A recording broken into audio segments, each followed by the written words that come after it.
This happened when I was 18. I'm 22 now. I live in San Antonio, Texas. It was my senior year of high school, but this was when COVID just started blowing up, so everything began to shut down, including my school. Even though everyone was supposed to be staying home and being in quarantine, my friend group and I were going out more than ever. There wasn't much to do since all the non-essential businesses were closed, but one thing about me, I love urban exploring or exploring haunted places. To this day, I still do. I'm not one to scare easily. I've had a couple of experiences with the homeless, cults, and even had a gun pointed at me, but nothing compared to how odd and creepy this one instance I came across while exploring was. Moving forward, around this time, I started talking to a girl who I had a class with in high school. Her name was Clarissa. If it weren't for her matching my alibi of what happened this night, I'm sure none of my friends would have believed me. We were still kind of freshly dating, but I somehow convinced her to explore a wooded natural park at 3 a.m. here in San Antonio. The park is called O.P. Schnabel. It's relatively nice, safe, and very scenic during the day, but at night it can be a dangerous place, and police usually roam the entrances to the area at night, keeping people away. In 2016, a 24-year-old woman named Lauren Bump was brutally murdered and stabbed over 20 times, and in 2021, a boy exploring the woods was shot. Clarissa and I got to the park around 3 a.m. It was super creepy and pitch black. The trees did a really good job at covering the moonlight. I don't like to have my flashlight on because then my eyes can't adjust to the darkness, and you can really only see what's lit up from the light. Plus, I wouldn't want someone to see my light from a far distance, so I like to keep them off while exploring. We were probably about 15 to 20 minutes in, walking the main trail. I didn't plan to be in there for too long because it was kind of creepy and oddly quiet that night. I knew a trail that goes off the road that leads back to where my truck was parked. I told her we could take that trail, essentially making a full circle instead of walking all the way back around. She agreed, and so we began walking through that off-road trail. We were probably only about 2 minutes into the off-road trail when suddenly, out of nowhere, a flute began playing. Clarissa and I stopped dead in our tracks and looked at each other, just listening. Whoever was playing it, it was super in cadence and sounded like it was playing some sort of piece of music. However, there was no time for me to process that it may have sounded good. It was creepy as a son of Wyra.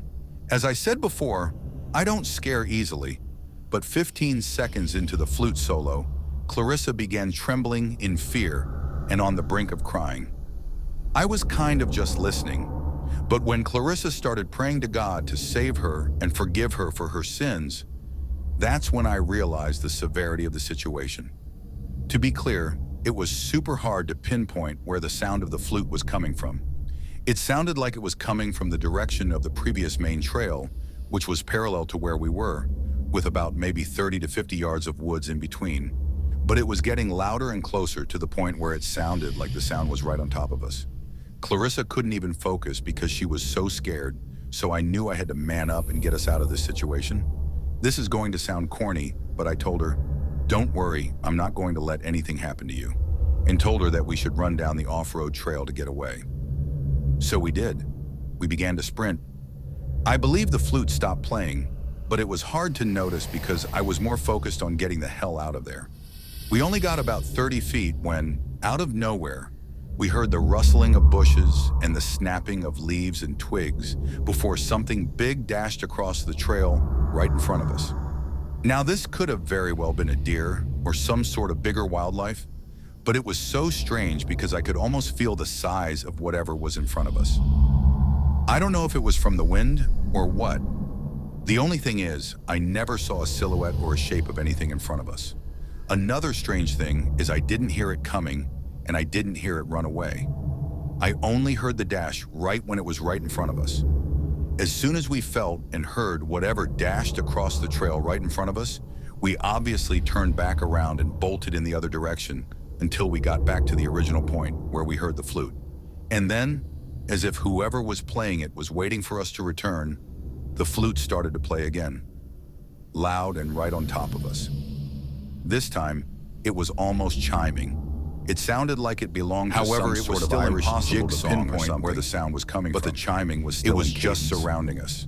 At this point, my fight or flight instincts kicked in because we were trapped. We had two options: either go back into the off-road trail where we heard that terrifying dash right in front of us, or go back to the main trail where the flute and whatever psychopath was playing it was at. The off-road trail was definitely scarier because it was darker and surrounded by more dense forest, and at least the main trail was a cement path. Thus, I told Clarissa, who was still trembling in fear, "Let's start running down the main trail back to the truck." We ran back. Adrenaline was still pumping, so we cut the 20-minute walk into a 7 to 8 minute jog, and somewhere along the run, the flute noise must have stopped. Along the run back, there was a random porta potty, and I was scared to death because what if someone was on the other side or hiding inside of it? Because it seemed to be somewhat parallel to where we were earlier. Thankfully, I didn't see anyone or signs of anyone ever having been there. In fact, my truck was the only vehicle in the area near the main entrance to the woods. We made it to the truck, and I sped far away from there. The next day, I told all my friends about it, and I looked all over the internet to see if anyone's ever come across anything like this. People claim to run into ghosts, cults, animals making terrifying noises, but a soft and rhythmic flute solo? I couldn't find anything on that, or maybe I just didn't look hard enough. I tried to figure out all the possibilities. There are some houses that eventually lead into a neighborhood on the far edge of the woods, but those houses are at least a couple of miles away, and we were fairly deep into the woods, so there's no way the sound could have traveled that far. Because I'm telling you, the flute was clear as day, and it was 3 a.m. Obviously, I never found out who was playing that flute or what dashed right in front of us. I actually kind of got chills writing the story. The more I think about it, it actually seems more paranormal rather than something scary on a tangible level. I don't know if it was a person, ghost, cult, or what. I'm really hoping someone might have a rational explanation. Either way, I never really went back to those woods at night. I still explore plenty of creepy places, but never really came across anything like that ever again.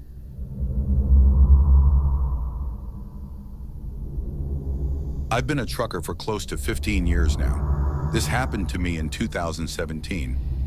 I was driving an overnight haul through the Mojave Desert in California, headed for a destination in Arizona. I think I was delivering appliances. I don't really remember. It was pitch black darkness in every direction. The headlights on my semi were really dim at the time, and I'd been putting off getting them fixed forever. Usually I couldn't tell the difference, but since there were basically no other cars on the road, it was much more obvious. I remember having to strain my eyes every few minutes to make out the road in the distance. That could have been a horror story in and of itself. I was debating pulling over for a couple of hours and waiting for sunrise, but I didn't want to waste my time. I desperately needed the money at the time, so I kept driving even though it wasn't fully safe. I figured since it was basically a straight line, it would be okay. I think it was about an hour before sunrise when I saw something approaching fast in the distance. Worried about hitting an animal, I slammed on the brakes. As my truck screeched to a stop, I realized what was in front of me, a car with its hazards on. The weird thing was that it was in the exact middle of the road, like literally on the double yellow. What was even weirder was that the passenger door was wide open. My truck stopped maybe a foot before hitting it. Not to toot my own horn, but I'm a pretty fearless guy, and I know my way around a bar fight. Because of this, I wasn't really scared when I saw the car. I was more curious than anything. I thought maybe someone needed a jump or something, so I reversed the semi and pulled over. I thought about throwing some flares down, but decided against it, since I hadn't seen a single other car on the road besides this one. I got out of my truck and made my way over to the car. It was a warm, still night. I remember thinking how strange it was that there was almost no wind. It was also really quiet that night.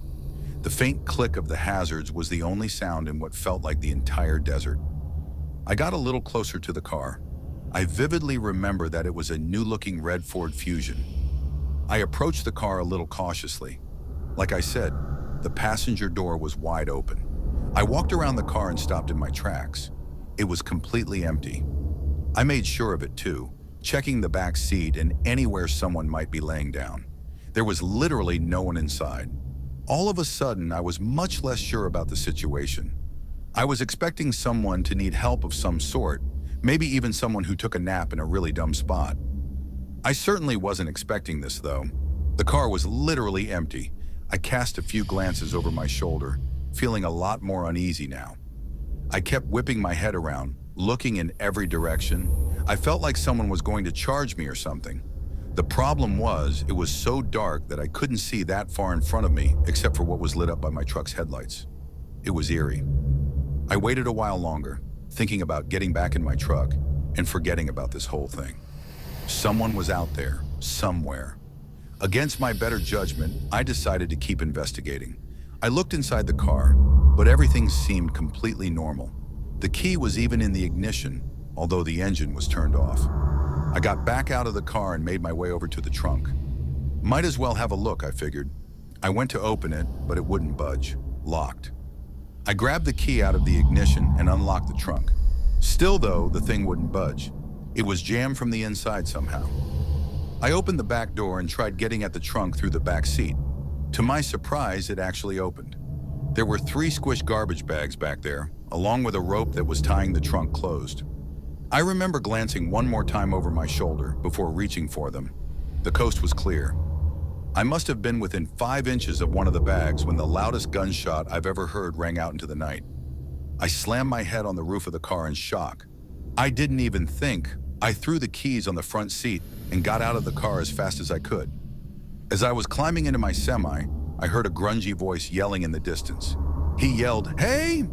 a bunch of times, and his voice seemed to be quickly approaching. I scrambled into the semi and turned it on. I threw it in gear as fast as I could. I remember cursing a bunch of times as the engine initially stalled, and that's when I saw it. As my truck began pulling out, I saw a person standing at the trunk of the car. It was a short, husky guy with red hair. He was wearing overalls and shin-high boots. In his left hand, he was holding a small shovel. In his right, though, was an old-looking hunting rifle. We locked eyes for a few seconds as my truck began to drive past him. He didn't move.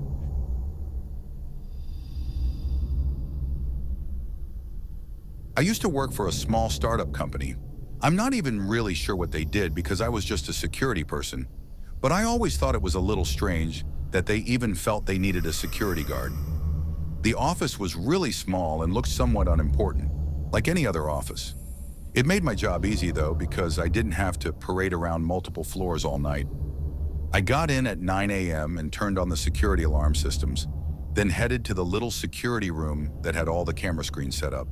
The place only had outdoor cameras, which were really low quality. The first couple of hours went by slowly with the usual nothing going on. Sometime around 1 a.m. though, I heard what sounded like a latch clicking shut. I sat there confused for a moment, then stood up and opened the door to the hallway. Everything looked exactly how I'd left it. There were only 3 doors down the hallway and each one was closed. I walked over to each door, opening them and briefly looking around. The rooms were layered with a bunch of office desks, but from what I could see, it was all normal. By now, it had been long enough for me to start wondering if the sound I heard was actually what I thought it was. Maybe I just didn't hear it right. After all, the security system should have triggered an alarm if someone had opened one of the main doors to get inside. So I went back to the room, this time leaving the door open to the hallway, so if I heard it again, it'd be more clear. Then I sat back and continued monitoring the cameras. I checked the footage from the previous few minutes just to see if I missed anything, but I didn't see anything at all. No movement outside the building. Another 20 minutes passed. I think by then I'd pretty much come to terms with the fact that whatever I heard was nothing, as I was back to not paying as much attention. Then a sound echoed down the hallway. It was faint, a door opening slowly. I jumped up from my chair and walked into the hallway, not believing what I heard. I immediately saw one of the doors was cracked open. Knowing that none of the alarms went off and nothing had shown up on the cameras, I was extremely confused. I was sure that nobody could be in here. I crept over and opened the door a little further, revealing the dark office room. I took a few steps inside but didn't hear or see anything, so I started to walk further in, going past each office desk. Then as I got to the back of the room, I saw the slightest movement on one of the walls, like a shadow or something, before I turned my head and instantly locked eyes with a person crouched underneath one of the desks.